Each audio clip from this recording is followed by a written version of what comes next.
मृत्युंजय. लेखक शिवाजी सावंत. भाग 114. अश्वत्थामा, मामा, दुःशासन, शोण आणि मी सर्वजण एक एक सेनापतकाच्या अग्रभागी राहून विराट नगराच्या दिशेनं दौडू लागलो.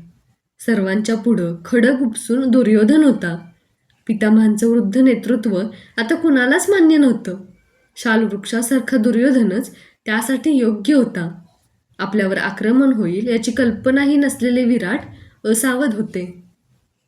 आपल्या दैनंदिन जीवनक्रमात घडले होते. दुःशासनाची अश्वसात सेना ती संधी साधून बाणासारखी विराटांच्या गवळीवाड्याकडे घुसली. हजारो गायींच्या कंठातील कंठबंध कचाकच तोडण्यात आले.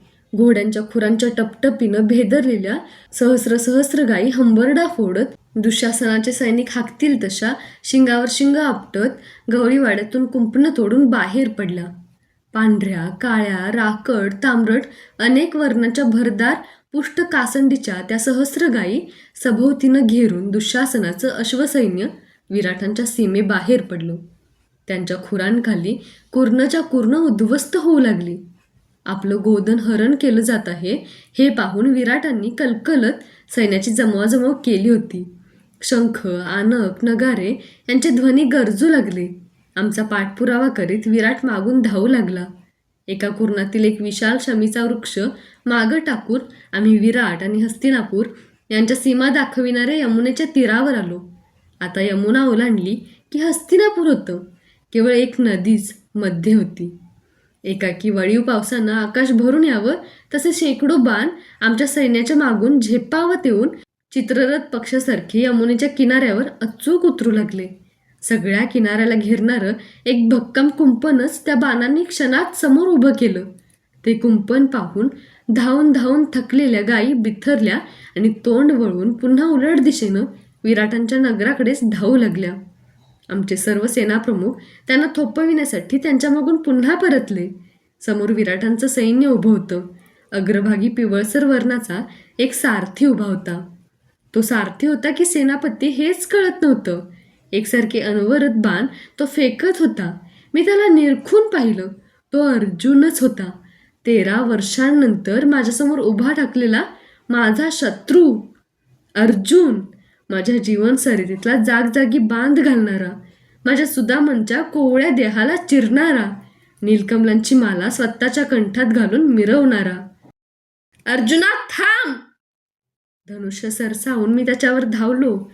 डाव्या हाताकडून शोण आणि उजवीकडून अश्वत्थामा मला संरक्षण देत पुढे सरसावले. बाणाला बाण भिडले. ठिणग्यांचे तारे दिवसा चमकू लागले. एक घटका मागं पडली. दोन्ही सैन्यांच्या रणधुमाळीमुळे गोंधळलेल्या गायी इतस्तता पांगून शेजारच्या अरण्यात आश्रयासाठी निघून गेल्या होत्या. युद्धाचा निर्णय लागत नव्हता. सूर्यदेव तळपतच होते. एकाएकी आमच्या सर्व सैन्याच्या दिशेनं गुंगी आणणारा मादक असा सुगंध असलेले वारे वाहू लागले. सैनिकांच्या नाकांत ते शिरताच उभ्यानंच ते धडाधड खाली कोसळू लागले. तो अर्जुनानं सोडलेल्या समोहास्त्राचा परिणाम होता. समोहास्त्र, गुंगी आणणाऱ्या मादक वायूचा मारा करणारं अस्त्र. लाकडी नलिकांमध्ये ठासून भरलेल्या मोहाच्या फुलांच्या चूर्णाचा फुंकर घालून अर्जुन पर्जन्य वर्षावत होता. त्यावर कुठलं अस्त्र योजावं हे आठवू लागलो. माझ्या भोवतीचं विश्वही गरगरू लागलं. हातातील धनुष्य गळून पडलं. रथ निळावर मस्तक आदळत मीही धाडकन खाली कोसळलो. जाणीव नष्ट झाली. जेव्हा जागृत झालो तेव्हा अश्वत्थामा माझ्या मुखावर पाण्याचा शिडकावा करताना समोर प्रथम दिसला. ताडकन उठून मी सभोवार दृष्टी फेकली. माळरानावर पाषाण इतस्तता पडावे तसे सहस्रावधी कुरु सैनिक निचेष्ट पडले होते. सर्वांच्या अंगांवरची विविधवर्णी उत्तरीय कुणीतरी हिसकावून घेतली होती. माझ्या अंगावरही माझं निळं उत्तरीय नव्हतं. चिखलात रुतलेल्या हत्तीसारखा वीर दुर्योधन विराटांच्या सीमेतील कुर्णावर पालथा पडला होता. अश्वत्थामा सर्वांच्या मुखावर शिरस्त्राणातील पाण्याचा शिडकावा करून त्यांना जागृत करण्याचा यत्न करीत होता. अपमानाच्या, अपयशाच्या, मार्गच्युत जीवनाच्या जाणीवेनं माझं हृदय तिळतिळ तुटू लागलं. अश्वत्थाम्यानं मला जागृत केलं नसतं तर? मूर्छित अवस्थेतील अबोध निरवतेत मी तसाच पडून राहिलो असतो तरी बरं होतं. अपयशापेक्षा मूर्छा बरी. तिथं जाणीवेचे कटू अंकुश नसतात. एकाएकी हातातील यमुनेचं पाणी भरलेलं शिरस्त्राण फेकून देत अश्वत्थामा हृदय फाडण्यासारखं किंचाळला. शेपूट तुटलेल्या शार्दूलासारखी ती आर्त किंकाळी होती. कर्ण, धाव! काय झालं? भीतीचं खडक कंठावरून फिरल्याचा मला भास झाला. आत्म्याच्या अमरत्वाचं तत्वज्ञान वेळोवेळी मला ऐकविणारा तो प्रज्ञावंत गुरुपुत्र अश्वत्थामा असा का किंचाळला? शरीराचं नश्वरत्व सांगणारा तो बुद्धिमंत का कळवळला? मधल्या सैनिकांच्या मूर्छित देहांवरून पटापट उड्या घेत मी त्याला गाठलं. समोरचं दृश्य पाहून माझ्या शरीरातील रक्ताचा कण अनकण थंड पडतो की काय असंच मला वाटू लागलं. संमोहास्त्र नसतानाही मूर्छा येऊ लागली. धरतीचा विशाल पटल बाणाच्या पात्या एवढा शुल्लक वाटू लागला. माझ्या प्राणप्रिय बंधूचं वसुदादा वसुदादा म्हणणारं मुखकमल अर्जुनानं धडापासून विलग करून धुळीत फेकलं होतं. जीवनाच्या सुखदुःखाचा तो माझा एकमेव साथीदार अचेतन झाला होता. कवचकुंडलांचं अन्यायपणे नेलेलं आपल्या दादाचं धन पुन्हा प्राप्त करण्यासाठी स्वर्गाची दारं ठोठावत होता. आता वसुदादाचा जैत्ररथ कोण हाकणार होतं? मला सोडून कुठे चाललास असं म्हणून रथामागून हात उंचावीत कोण धावणार होतं? वहिनी वहिनी म्हणून वृषाली मागून अजान बालकासारखं नित्य कोण गोटाळणार होतं? गंगेवर विसावलेलं माझं उत्तरीय रणरणत्या उन्हातून जाऊन आता कोण आणणार होतं? दानाच्या वस्तू हसत मुखानं कोण माझ्या हाती देणार होतं? राधा मातेच्या डाव्या कुशीत आता कोण बिलगणार होतं? अपुपांचा आग्रह करून कोण माझ्या सांगाती भोजन घेणार होतं? मेघमाला आणि मीनाक्षी यांना वसुदादाचं प्रेम कोण पटवून सांगणार होतं?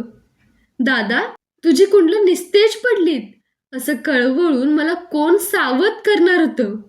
माझ्या पायांना हातांचा घट्ट विळखा घालून दादा नको किरे करूस दान कवच कुंडलं असं कोण म्हणणार होतं?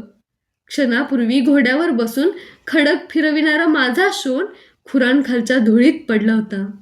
टळटळीत प्रकाश असूनही मला घनघोर अंधारल्यासारखं वाटू लागलं.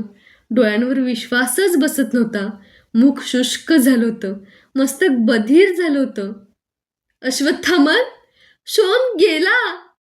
गुरुपुत्राच्या खांद्यावर मस्तक टेकवून असहाय्यपणे मी स्फुंदू लागलो. माझ्या जीवनाच्या रथाचं एक चक्रच उखडून गेलं होतं. आता खुरडत रखडत चालायचं, जगण्यासाठी जगायचं. दादा, तू जाशील का रे गरुड पक्षासारखं उंच उंच असं म्हणणाऱ्या शोना, आज तूच कुठं उंच गेलास? कधीही न दिसण्यासाठी? कर्ण, शांत हो. गुरुपुत्र आपले डोळे निपटत माझं सांत्वन करण्याचा व्यर्थ प्रयत्न करू लागला.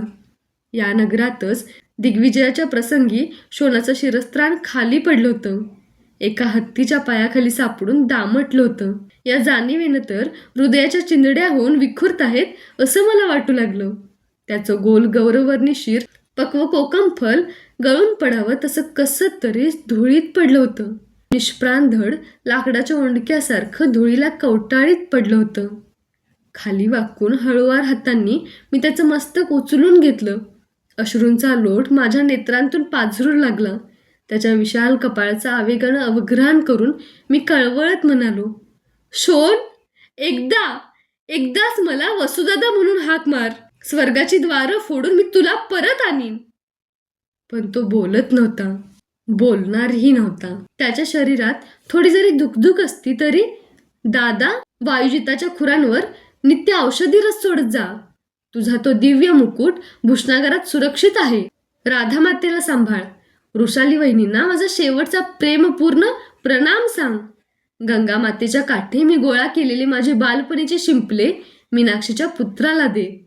आणि दुसऱ्या कुणालाही सारथी म्हणून आपल्या रथावर नेमू नकोस. मी तुझ्या सेवेला येणार आहे वसुदादा. प्रणाम. असं म्हणत अखेरचा श्वास त्यानं सोडला नसता काय? पण ते कधीच घडलं नव्हतं, घडणारही नव्हतं. जीवनभर सुखदुःखांच्या गोष्टी बोलणारे आम्ही बंधू त्याच्या अखेरच्या निर्वाणीच्या क्षणी तेवढे एकमेकांना भेटू सुद्धा शकलो नव्हतो. आता वृषालीला कोणता भाऊजी देणार होतो मी? राधा मातेचे अश्रू कोणत्या सांत्वनाच्या वस्त्रानं टिपणार होतो मी? मेघमालेच्या मस्तकावरचा कुंकुम तिलक कुठल्या धैर्यानं पुसणार होतो? कुणाच्या हाती कुरूंचा दिग्विजयी राजध्वज देणार होतो? कुणाशी जीवनातील सुखदुःखांची बोलणी करणार होतो? शोन, लहानांनी आज्ञा करायच्या नसतात असं कुणावर रागावणार होतो? Shown, shown! ग्रीष्मातल्या चातकासारखं माझं मन आक्रोशत होतं. आज खऱ्या अर्थानं मी एकाकी पडलो होतो. जीवन म्हणजे नश्वरतेचा महासागर वाटत होता. अर्थशून्य कलहाचा अनंत अर्णव वाटत होता. आकाश एवढ्या विशाल पोकळीचा खड्डा पोटात पडला होता. पंचप्राणांचा महापूर अश्रूंच्या रूपानं डोळ्यांच्या कडा फोडून वाहत होता. कवचकुंडल दान करताना, महेंद्रावर मांडी पोखरली जाताना एवढं रक्तही शरीरातून पाझरलं नव्हतं माझ्या. त्याचे अर्धवट उघडलेले नेत्र मी तर्जनीनं कायमचे पूर्ण मिटून टाकले. आपलं अशुभ, अभद्र, असमर्थ शरीर त्यानं पाहू नये असंच मला वाटलं. एरवी सुंदर दिसणारं हे क्रूर जग पुन्हा त्याच्या दृष्टीला सुद्धा पडू नये म्हणून मी त्याचे नेत्र मिटवून टाकले. माझ्या निस्तेज पडणाऱ्या कुंडलांबरोबरच भाव पालटत नेहमी काळे पडणारे त्याचे भावपूर्ण विशाल नेत्र मिटवून टाकले. जा शोन, निसंकोच जा. जगानं तोंड फिरविलेल्या या कर्णाकडे शेवटी तूही तोंड फिरवलंसच, तरीही निसंकोच जा. मनोमन पुटपुटत त्याचं तुटलेलं मस्तक तसंच धडाला जोडून ठेवलं. त्याचं मुख आच्छादण्यासाठी माझ्याजवळ वस्त्र नव्हतं.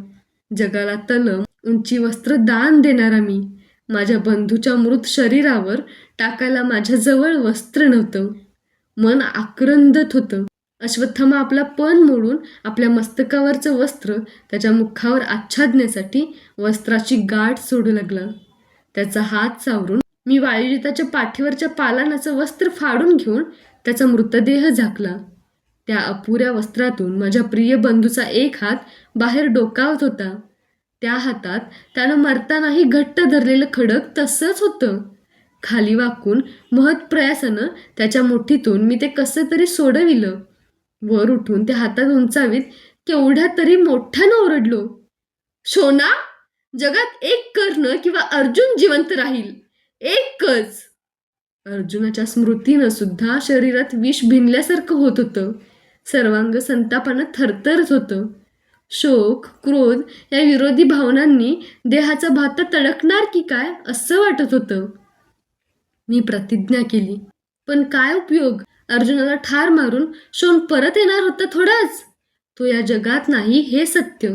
कटू असलं तरी सत्यच होतं. हातातील खडक फेकून शोनाचा मृतदेह आच्छादलेल्या वस्त्रावर कोसळून मी ढसढस रडलो.